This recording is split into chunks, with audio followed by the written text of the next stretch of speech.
হাসিনাকে তাড়ানোর জন্য মাস্টার প্ল্যান ছিল নুরুল হক। সেই রাতে এক দফা দাবি লিখে দিয়েছিলাম নাহিদকে, আমি দিয়ে এসেছিলাম।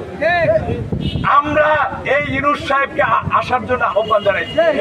ইনুস সাহেব অত্যন্ত ভালো লোক, তার কাছে কিছু দুষ্কৃতকারী তাকে গ্রাস করে আছে। অতএব সেই দুষ্কৃতকারী আবর্জনা সরিয়ে দিতে হবে। সরিয়ে দেওয়ার জন্য জাতীয় সরকার গঠন করতে হবে, জনগণের সরকার প্রতিষ্ঠিত করার জন্য চেষ্টা করতে হবে। আপনারা সকলে মিলে ঐক্যবদ্ধ থাকুন, আবার যুদ্ধক্ষেত্র পরিচালনা। এদেশ কারো বাবার সম্পত্তি নয়, এদেশ কোন ব্যক্তি বিশেষের নয়, এদেশ কোন গণতান্ত্রিক উপায়ে ছাড়া নয়। রাষ্ট্রের প্রজাতন্ত্রের কর্মচারী, প্রজাতন্ত্রের রাষ্ট্রের যারা মালিক, তাদের কথা শুনি চলতে হবে। শিক্ষা উপদেষ্টা নতুন জয়েন দেওয়া হয়েছে, জানি না ওনার অভ্যুত্থানে কোনো ভূমিকা ছিল কিনা। একটা অধম্য অকর্মা এদেরকে নিয়ে উপদেষ্টা বানাইছে। আমরা জাতীয় সরকার রূপে আন্দোলন করতেছি, জাতীয় সরকার গঠন করার জন্য আহ্বান জানাচ্ছি। দেখি কি না হয়, চেষ্টা তো করা যায়। ওয়ালে পিঠ ঠেকে গেলে তখন কিন্তু আর কাজ হবে না, উপদেষ্টা উপস্থিত দৌড়ে রূপে থাকবে। অতএব অভ্যুত্থানে বিন্দু পরিমাণে ভূমিকা ছিল না, অভ্যুত্থানে জীবন দিয়েছেন আপনার মতো ছাত্র জনতা। এই লোকের কোন বিন্দু পরিমাণে তারপরও বসাইছে, সে যদি কাজ করে আমরা তার ভদ্রলোক মনে হয়েছে, আবেদন জানা হবে। সে যত বড় কিছু হোক না কেন, আমি বেঁচে আছি আল্লাহর দান। আমাকে মেরে ফেলার জন্য একাধিকবার নির্যাতন নিপীড়ন করা হয়েছে, আপনারা দেখেছেন। আমি ওই লোকের সৈনিক যার হাতে হাত করা রেখে বলেছিল 10% ধাক্কা দেন, 90%। আমি আপনাদেরকে বলে গেলাম, আমরা হাত করা হাতে রেখে নির্যাতনের শিকার হয়েও অন্যায়ের সাথে আপোষ করি নাই। দুঃখ লাগে, লজ্জাও লাগে। এমনি আমারে যদি কয় যে সাবেক প্রধানমন্ত্রীর নাম কি, ওটা তো দামি প্রধানমন্ত্রী ছিল, আমি কিন্তু বলতে পারবো না। দেশের বাইরে গেলে ওটার নাম কি?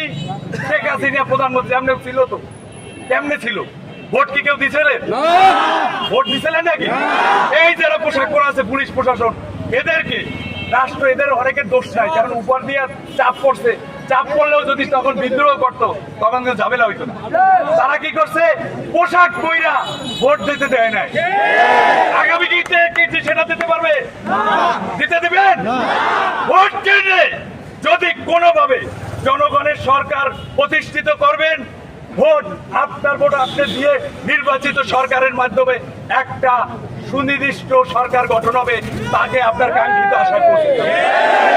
কেউ যদি নব্য দখলদারিত্ব আবার এই দেশে প্রশাসন এখন আবার একটু চুকুর চুকুর করা শুরু হয়ে গেছে। হুজুরে কেবলা কেমনে বড় বড় দল দেখছে। আমি যখন পল্টন মতিঝিল এলাকায় মিছিল করি, ওইসব কোন দলের খবরও ছিল না। এখন কোন শ্রেণীর, আমি একজন ডিসি কে বলেছি যে ভাই, আপনি যে এই একটা দলকে দুই একটা দলকে একটু প্রাধান্য দিচ্ছেন, 2-3 পর তো শাড়ি চুরি শেখ হাসিনা তুইছে, তারা তো লঙ্গি গামছা থুয়ে পালাইবো, তখন কি করবেন? বলে ভাই কি বলেন? আমি বলি টলি না, সাধারণ মানুষ যাকে খুশি তাকে ভোট দিবে, এই ফিটনেস আপনার তৈরি করতে হবে।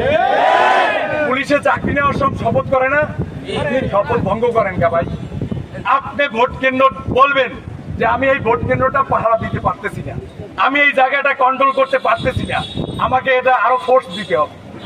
অন্যায় যারা করবে তাদেরকে রুখে দিতে হবে।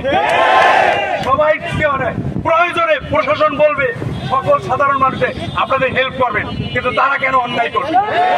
আমার রাষ্ট্রের পুলিশ প্রশাসন আগামীতে কেউ যেন তাদের উপরে আঙ্গুল করে থাকে না, তারাও আমাদের ভাই।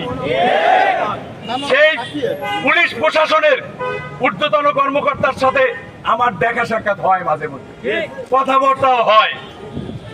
আইজিপি উপরে তার পুলিশ নাই, আছে নাকি? আছে নাকি?